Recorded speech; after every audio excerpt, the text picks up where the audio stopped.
Salve Maria! Vamos continuar então a leitura do livro Padre Pio, um santo entre nós.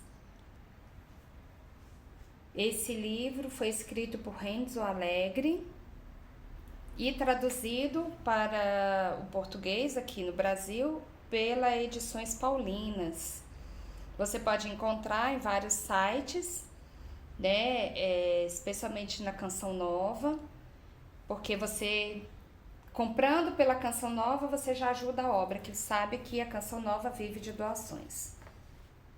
Mas também você encontra em outros lugares, eu vou colocar alguns links na descrição, onde você pode encontrar para lê-lo na íntegra, porque eu peguei só alguns pontos de cada capítulo, o livro é muito grande, não dá para lê-lo todo, mas só para ter uma ideia do que foi a vida de Padre Pio, né? E Deus, ele permite que pessoas normais, né, como nós, Padre Pio, tenham experiências místicas para que se dê a conhecer, para que a gente possa se converter.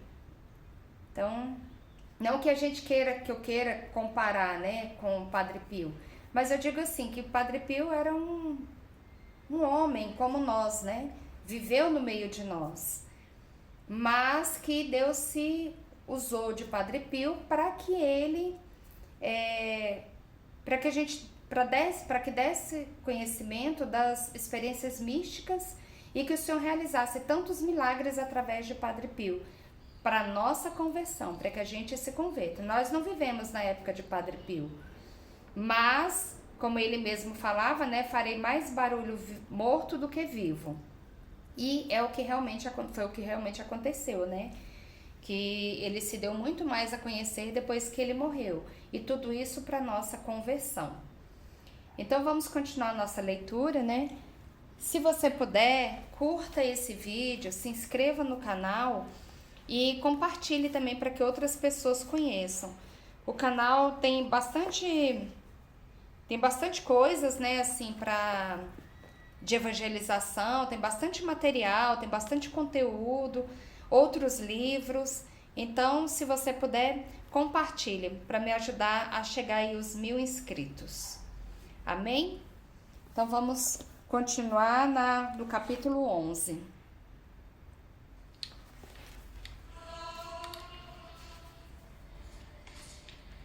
Capítulo 11. O Segredo, 1918. Com o serviço militar, encerra-se outro ciclo da vida de Padre Pio, o ciclo dos treinos, das lições particulares dadas em lugar solitário pelos seus guias invisíveis, em suma, da preparação para sua grande missão. O ano de 1918 marca a chegada a uma meta excepcional da qual parte o resto da sua vida.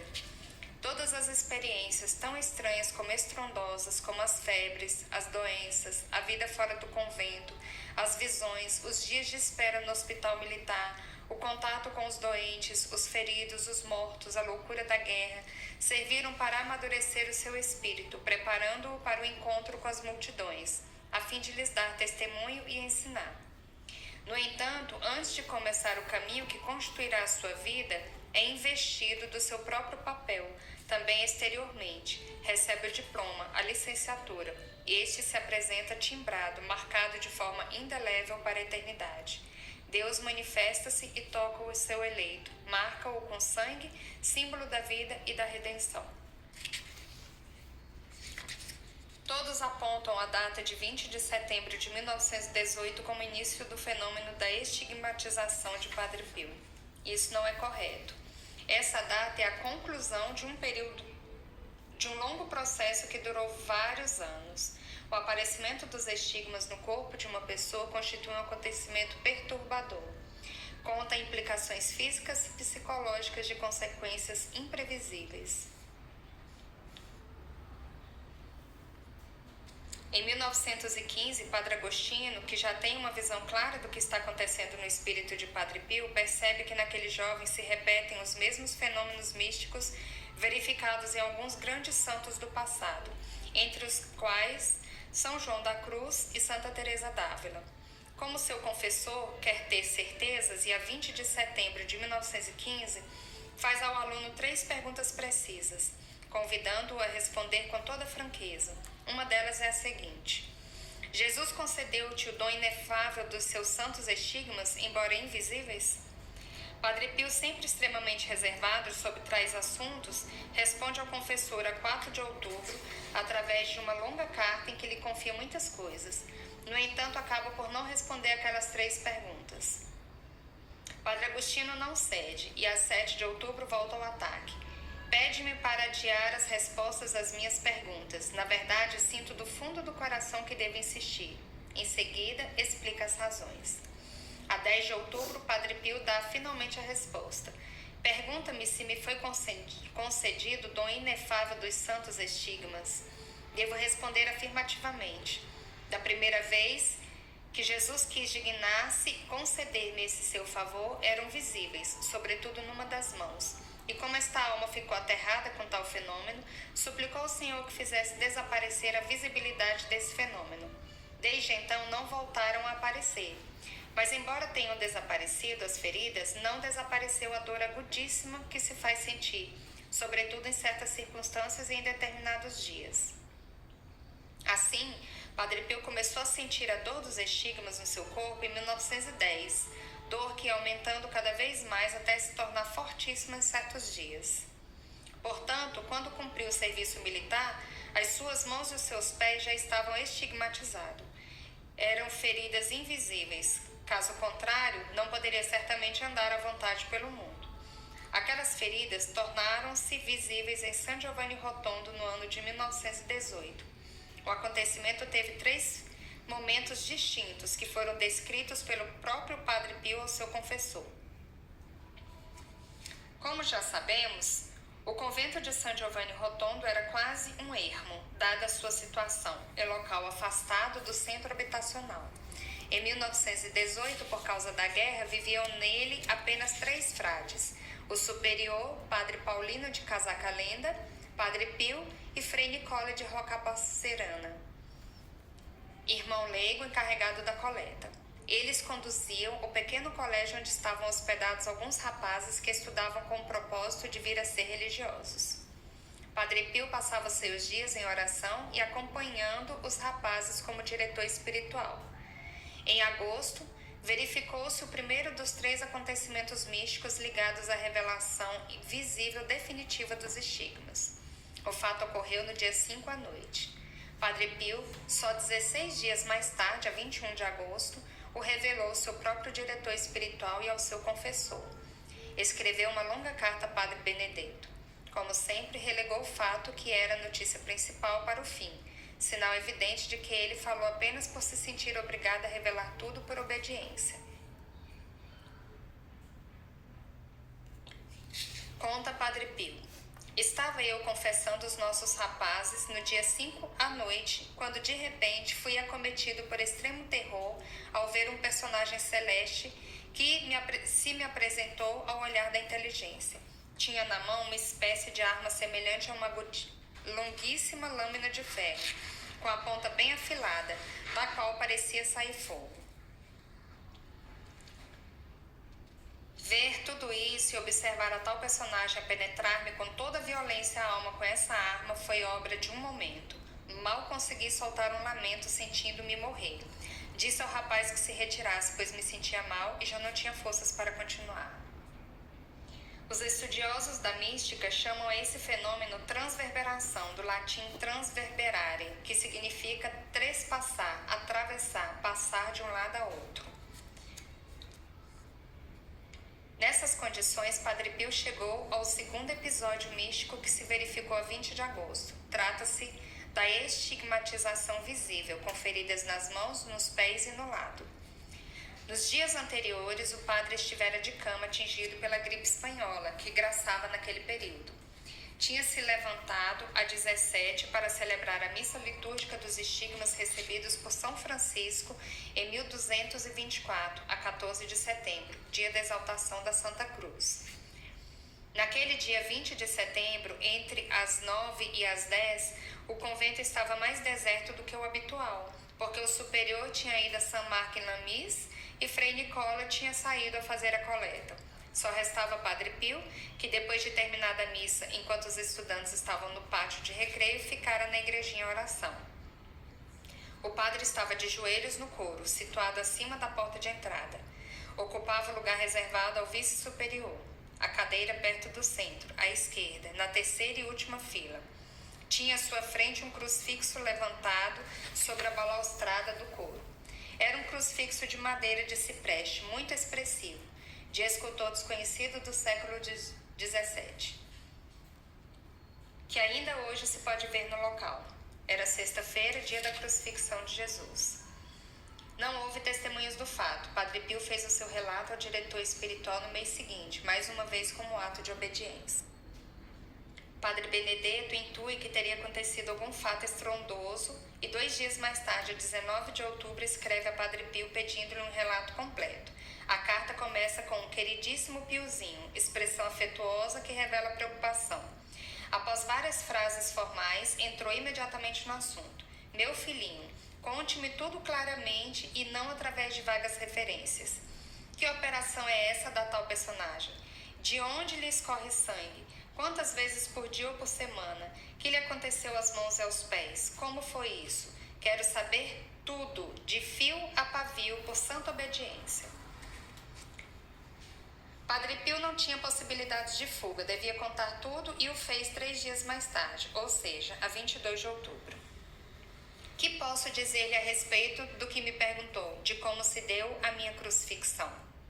Era dia 20 do mês passado, de manhã, depois da celebração da Santa Missa, quando fui surpreendido por um torpor, semelhante a um doce sono. Todos os meus sentidos, tanto internos como externos, e também as próprias faculdades da minha alma, foram acometidos por uma quietude indescritível. Tudo acompanhado de um silêncio total à minha volta e dentro de mim. Penetrou-me subitamente uma grande paz e abandono à completa privação de tudo, e houve tréguas na minha habitual devastação. Tudo isso se deu no abrir e fechar de olhos. Enquanto todos esses fatos se desenrolavam, vi-me na presença de uma personagem misteriosa semelhante à que vira na noite do dia 5 de agosto, diferenciando-se desta apenas pelo fato de lhe jorrar sangue das mãos, dos pés e do lado. Ao vê-la, fiquei aterrorizado. Não sei exprimir o que senti naquele instante. Senti-me morrer, e morto estaria se o Senhor não tivesse intervindo, fortalecendo o meu coração que me parecia saltar do peito. A visão daquela personagem desapareceu, e percebi que as minhas mãos, pés e lado estavam trespassados e jorravam sangue. Imagine a minha aflição, que tenho continuado a experimentar a toda hora nesses últimos dias. Da ferida do coração brota sangue com muita frequência, sobretudo entre sexta-feira à noite e sábado. Padre, morro de dor pela aflição e confusão subsequentes que sinto no íntimo da alma. Tenho medo de morrer exângue. Se o Senhor não escutar os gemidos do meu pobre coração, retirando de mim as marcas dessa atuação. Jesus, que é tão bom, conceder-me-á esta graça? Pelo menos retirará de mim essa confusão que experimento por causa destes sinais exteriores? Elevarei com força a minha voz a Ele e não desistirei de lhe implorar que pela sua misericórdia retire de mim não a aflição nem a dor, pois vejo que isso é impossível, e porque sinto o desejo de me inebriar de dor. Mas estes sinais exteriores que me provocam uma confusão e uma humilhação indescritíveis e insustentáveis.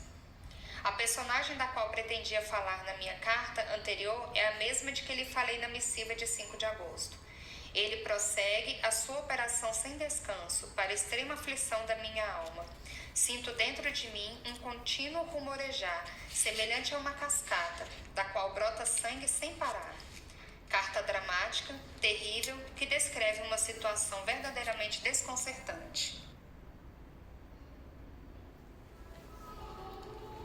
Este fato não podia passar despercebido aos confrades. Alguns contaram que Padre Pio tinha sido encontrado no coro, desmaiado e coberto de sangue. A versão mais corrente é que ele, depois da estigmatização, se arrastou a custo do coro para sua cela, deixando o corredor todo manchado de sangue. Ao chegar ao seu quarto, tentara estancar a hemorragia, enfaixando as mãos e os pés e cobrindo com um lenço a chaga do lado. Os curativos chamaram a atenção dos confrades. O superior quis saber, quis ver e informou o padre provincial, o qual deu ordem para que guardassem segredo total até a sua chegada. A notícia, no entanto, difundiu-se. Os curativos foram notados pelo povo, que quando o padre regressou à igreja para presidir as funções religiosas, começaram a falar, a murmurar. Um dos primeiros que acorreu para ver aquelas feridas foi Dom Giuseppe Orlando, conterrâneo e grande amigo de Padre Pio. Referiu ele no seu testemunho o relato de Padre Pio, semelhante na sua essência àquele que o padre fez na carta a seu confessor, mas acompanhado de pequenos pormenores muito interessantes. Eu estava no coro fazendo a ação de graças da missa, quando senti que pouco a pouco era elevada a um estado de doçura cada vez maior, que me dava prazer na oração. Quanto mais rezava, mais aumentava o meu prazer. De repente, uma grande luz atingiu os meus olhos, e no meio de muita luz apareceu-me Cristo com as suas chagas. Não me disse nada, e depois desapareceu. Quando voltei a mim, estava caído no chão, e o meu corpo ostentava chagas. As mãos, os pés e o coração sangravam, e doíam-me a ponto de eu não ter forças para me levantar. Arrastei-me de gatas do coro até a cela, atravessando todo o corredor. Deitei-me na cama, rezei para voltar a ver Jesus, mas depois caí em mim, voltei a fixar as chagas e desatei a chorar. Dom Orlando contou que durante o seu relato, Padre Pio tinha o rosto transformado, os lábios trêmulos, o peito arquejante, os olhos brilhantes pela luz e pelo pranto. Como é óbvio, do ponto de vista da dor física, os dias e as semanas que se seguiram àquele 20 de setembro foram aterrorizantes para Padre Pio. Cumpriu os vários deveres da vida comunitária com as suas deslocações até a igreja e o refeitório, ou seja, levando a vida normal dos outros confrades, com aquele corpo cravejado de feridas mortais, requeria um esforço desmedido. E o padre via-se obrigado a fazê-lo, até porque procurava manter o mais possível em segredo o que lhe tinha acontecido. A 20 de dezembro, Padre Pio descreve assim um episódio a seu diretor espiritual, Padre Benedetto. Terceiro episódio. Padre, quando chegar ao fim o sofrimento que sinto na alma e no corpo por causa das operações ocorridas e que ainda hoje perduram, meu Deus, meu Pai, já não posso mais. Sinto-me morrer de 1000 mortes a cada instante. Que será isso? Será culpável queixar-me a Deus de tanta dureza? Desde alguns dias sinto em mim uma coisa semelhante a uma lâmina de ferro, que da parte inferior do meu coração se estende até abaixo do ombro esquerdo, em linha transversal, provoca uma dor intensíssima e não me deixa descansar um momento sequer. Que será isso? Comecei a sentir esse fenômeno novo após outra aparição daquela misteriosa personagem habitual de 5 e 6 de agosto e 20 de setembro, de que já lhe falei em outras das minhas cartas.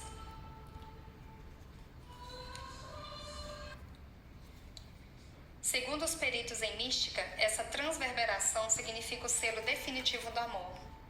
Representa a irrupção plena e definitiva do amor no coração de Padre Pio. Agora ele está completamente transformado em Cristo e pode dar início à missão para a qual nasceu e para a qual foi preparado através de tantas intervenções divinas. O fenômeno dos estigmas é portentoso. Sempre impressionou muito a ciência e a tecnologia e exerce um grande fascínio sobre as massas. Evoca Cristo na sua expressão mais emblemática, a de Salvador, mediante o sofrimento mais total. É um fenômeno polêmico, também pelo fato de não se conseguir definir exatamente a sua natureza e origem. A Igreja sempre se mostrou muito prudente. Com efeito, embora tenha elevado à glória dos altares cerca de 70 santos que também receberam os estigmas, só no caso de São Francisco de Assis reconheceu a natureza sobrenatural do fenômeno. Padre Pio representa um caso muito próprio. Os seus estigmas mantiveram-se vivos e sangrando durante mais de meio século. Durante a vida do padre e devido a uma situação particular, como veremos em seguida, aquelas chagas suscitaram polêmicas ferozes. As congregações eclesiásticas chamadas a julgar o caso, sobretudo o Santo Ofício, deram sempre pareceres negativos, excluindo o caráter sobrenatural da sua origem. Entretanto, as coisas mudaram. O processo de beatificação fez com que a verdade viesse à luz. Os estigmas são essenciais para a santidade de Padre Pio, constituindo um ponto fulcral da sua personalidade. São um sinal característico da sua missão de corredentor. Padre Pio é o primeiro sacerdote estigmatizado da história, estando destinado a guiar os crentes do terceiro milênio pelas sendas complicadas da teologia do sofrimento. Os estigmas são um mistério, não só pela sua natureza, mas também pelo seu significado teológico. Para nós, pobres cronistas, é verdadeiramente impossível entrar em investigações tão delicadas. Para entender e fazer entender um pouco, recordo o que me disse certo dia uma eminente personalidade da Igreja, o cardeal Giuseppe Siri, então arcebispo de Gênova. Corriam os anos em que, para o Santo Ofício, Padre Pio estava cercado por terra arrasada. Nenhuma autoridade eclesiástica tinha coragem de confessar publicamente que acreditava em Padre Pio. O cardeal Siri, homem de ferro, com vários outros expoentes de destaque, como o cardeal de Bolonha, Giacomo Lercaro, não tinham medo de ninguém e estavam orgulhosamente do lado do frade estigmatizado. A sua visão estava certa, a história viria a dar-lhes razão. Falando-me dos estigmas de Padre Pio, o cardeal Siri desenvolveu um raciocínio que põe em evidência o altíssimo significado do fenômeno e a sua importância histórico-religiosa. É um discurso que ilumina muito bem o mistério cristão do sofrimento e oferece, portanto, a chave para compreender a verdadeira grandeza de Padre Pio. Com os estigmas com que viveu durante toda a vida e com os outros sofrimentos morais, disse-me o cardeal Siri, Padre Pio chama a atenção dos homens para o corpo de Cristo como meio de salvação. Cristo morreu na cruz pelos homens e sobre esta verdade, uma das principais verdades da religião cristã, se apoia toda a teologia da redenção. É uma verdade tão importante que quando os homens ao longo da história a esqueceram ou tentaram deturpar, Deus interveio sempre através de acontecimentos, fatos e milagres. A história da Igreja está cheia dessas intervenções divinas, destinadas a chamar a atenção para o corpo de Cristo. No século XVIII, por exemplo, século das grandes discussões teológicas, das primeiras universidades em que os filósofos se interrogavam sobre os universais, a doutrina cristã estava prestes a ser contaminada por demasiados sofismos e intelectualismos, e a verdade sobre o corpo de Cristo tinha sido esvaziada de sua objetividade. Eis então que surge São Francisco, propondo como ideal viver o Evangelho à risca. Além disso, recebendo os estigmas, chama a atenção para o corpo de Cristo. Durante esse mesmo período na Bélgica, a bem-aventurada Juliana Cotillon, irmã agostiniana, tornava-se promotora de uma festa para celebrar a humanidade de Cristo. Fora o próprio Jesus que em diversas aparições lhe pedira que o fizesse.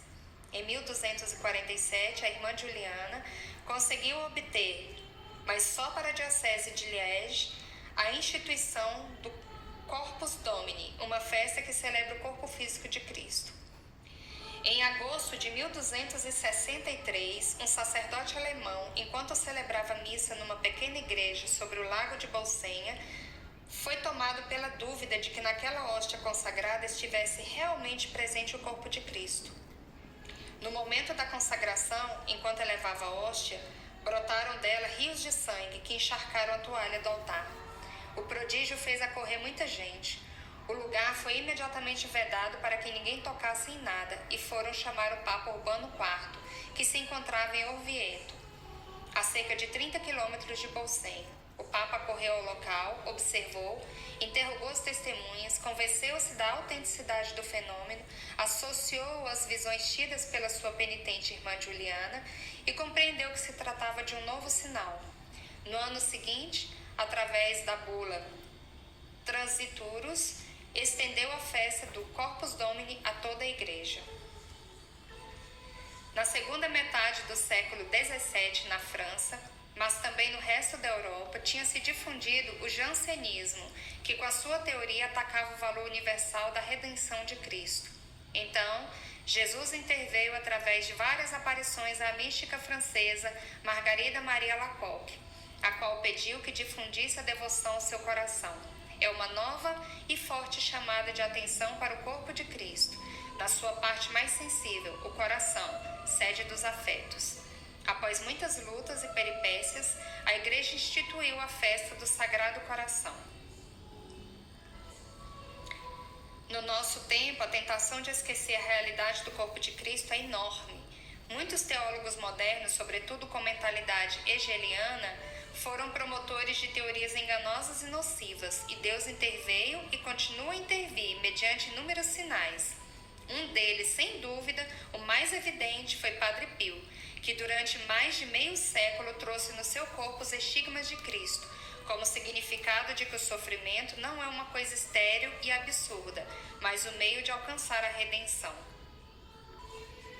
Com seus estigmas, Padre Pio recorda às pessoas do terceiro milênio, transtornado pelas miragens do progresso científico e tecnológico, que o Calvário ainda continua a ser o único viático misterioso para alcançar a salvação total.